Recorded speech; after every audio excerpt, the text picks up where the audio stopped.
Hey guys, welcome to another exciting episode of me with this stupid ring light all over my glasses.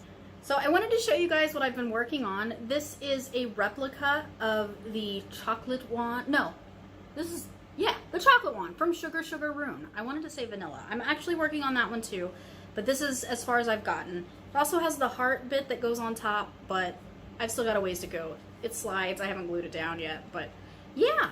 So I'm still working on replicas, even in spite of everything else going on in my life. So the good news is I got my biopsy results back for my breast, and there's no cancer. It's just a fibroadenoma, which happens mostly to women who are in their 20s and 30s. Estrogen can actually make them grow and get bigger, and I don't really know all that science, but I do know it's not cancer. It's not uncommon for women who have them to have them shrink after they hit menopause, because then there's less estrogen and all that. So yeah, but anyway, yay, not cancer. I still don't have an official date yet. I'm hoping that it'll be August 31st. It's kind of a tentative date. They said it could be August 31st. If it's not going to be August 31st, it'll definitely be October 5th. Fingers crossed that it's August 31st, because I kind of just want to get it done and get it behind me. In my next video, not this one, but my next video, I want to talk about what I have to look forward to after the surgery. But in this video, I wanted to discuss everything that I've gone to up until this point, because even though I get on camera and I smile and I'm like, yay, everything's great. When I first found out about this, I was kind of like, meh, it is what it is. But as time went on, I kind of started to spiral.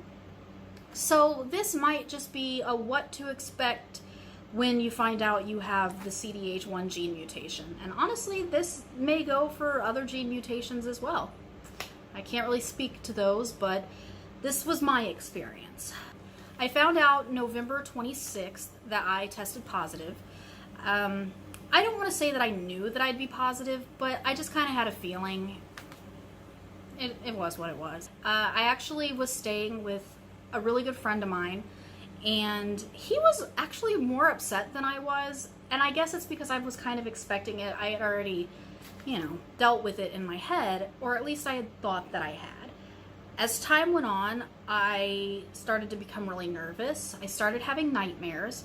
Mostly the nightmares seemed scarier while I was asleep than they were when I actually woke up.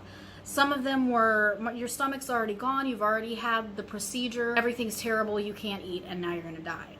Well, obviously in the waking world, I know that's not true. You can still eat without a stomach. It's just that the stomach is a reservoir that holds all the food, and then it's a slow digestion process. This is much different, and I'm not gonna get into how that works here, that's a different video. But while I was asleep, these nightmares were terrifying. And then I'd wake up and I'd calm down and be like, no, I know the science. It's all been explained to me. Everything's fine. Calm down.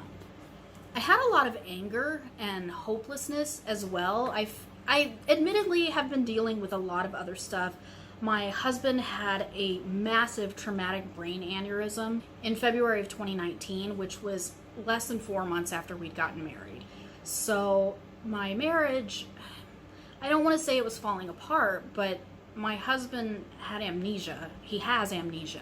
That's another video for another day. So I was dealing with the aftermath of my husband waking up from a massive surgery less than 4 months after we got married, and him not having any idea who I was. So I was in a pretty vulnerable place anyway. My life was kind of spiraling out of control, and this just added to it. So if you're already going through some turmoil in your life, and then that gets heaped on top of it, it's kind of like, well, okay. And then I started having this existential dread. What's the point of everything? What if I go under the knife and I don't wake up? Was it worth it? So there were a lot of questions that obviously you can only answer for yourself, and maybe you won't be able to answer them. Maybe they're rhetorical in some way.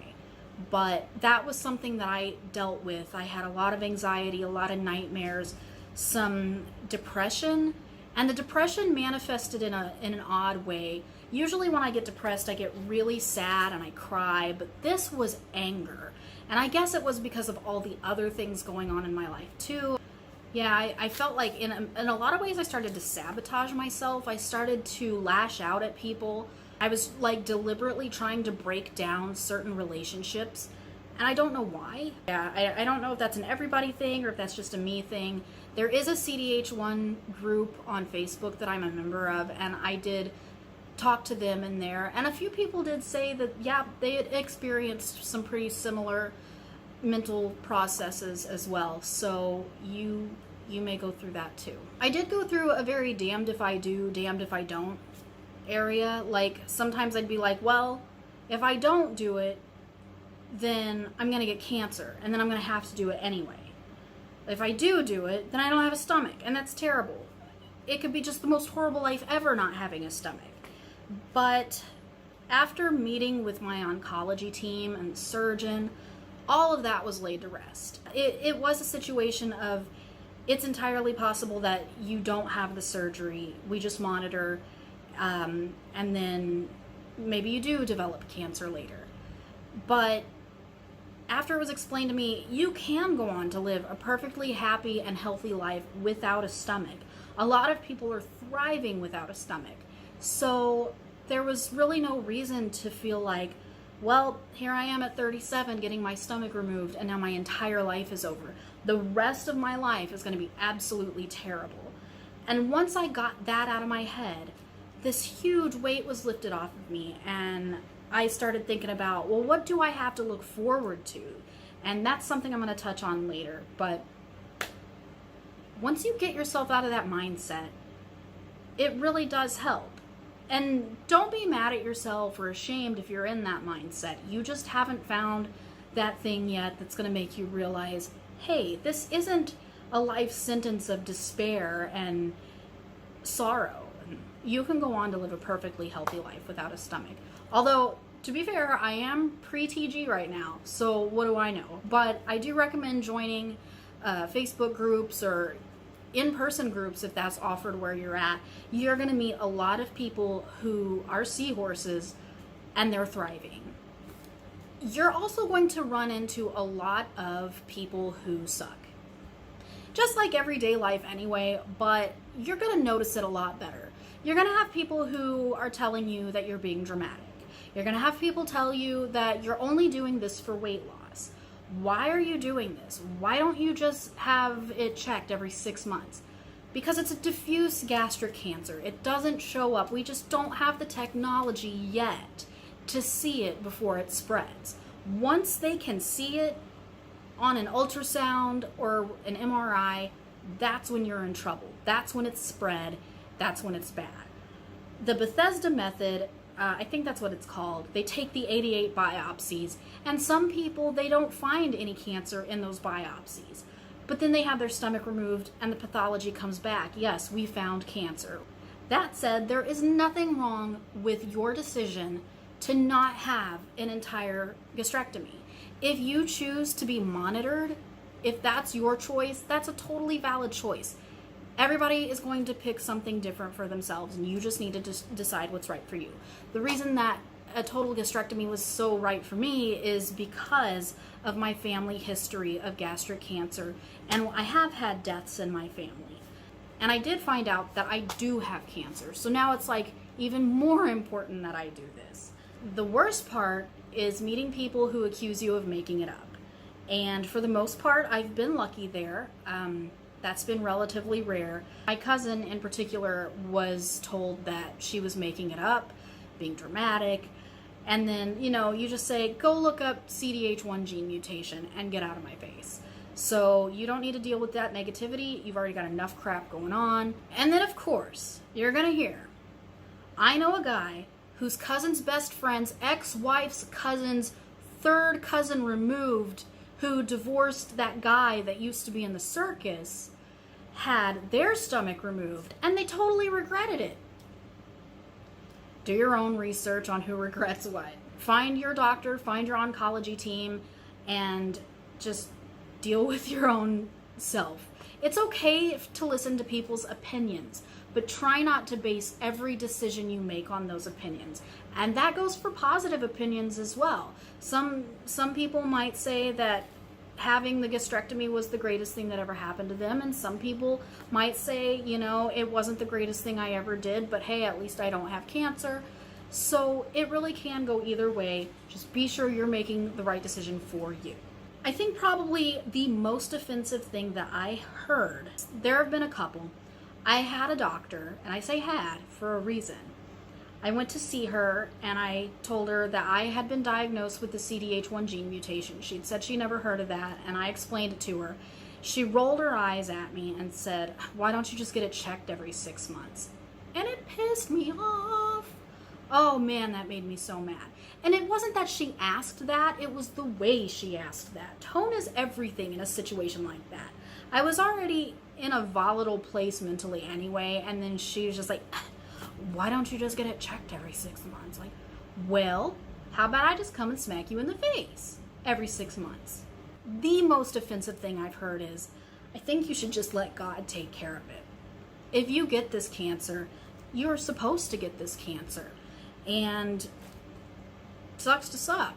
Well, you know, if you're one of those people who have never taken an antibiotic or you've never been to the doctor, I might nod and smile. But if I know that you've had a medical intervention for anything, miss me with that shit. Don't come at me with the, well, you were meant to get cancer. Because I know that your dad had gallbladder cancer and he had his gallbladder removed. But that's fine because you don't need a gallbladder. Well, I don't need you. Then, of course, I've also heard you should, instead of having your stomach removed, just take some essential oils. Buy them here at my MLM. Yeah, not interested. Hard pass. I think I'm going to go with real, actual, peer-reviewed science. Thanks.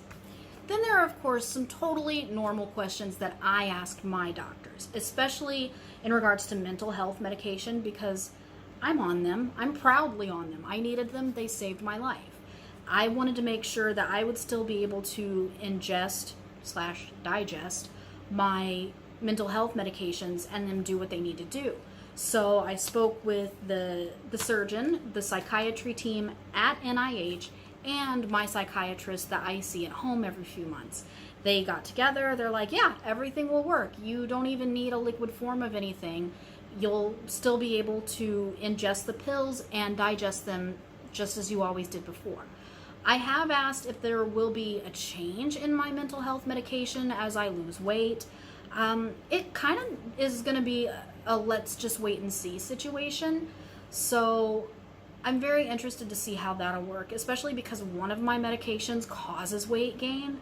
So without a stomach and without the production of ghrelin to make me constantly feel hungry for those sweet, delicious carbs, who knows what's going to happen.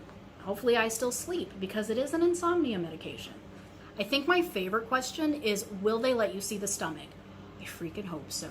And I hope they do what Dr. Now does sometimes, where they fill it with water and they're like, he's like, look how big your stomach is. No wonder you are hungry all the time. I hope my stomach's like that big around, because that's how hungry I feel all the time. Okay, I'm done. I feel like all I've done is just blah, blah, blah this whole time, but tune in next week because I'm going to try on a bunch of clothes that are way too small for me, and I know you're all dying to see this sausage bursting from its casing. All right, bye guys.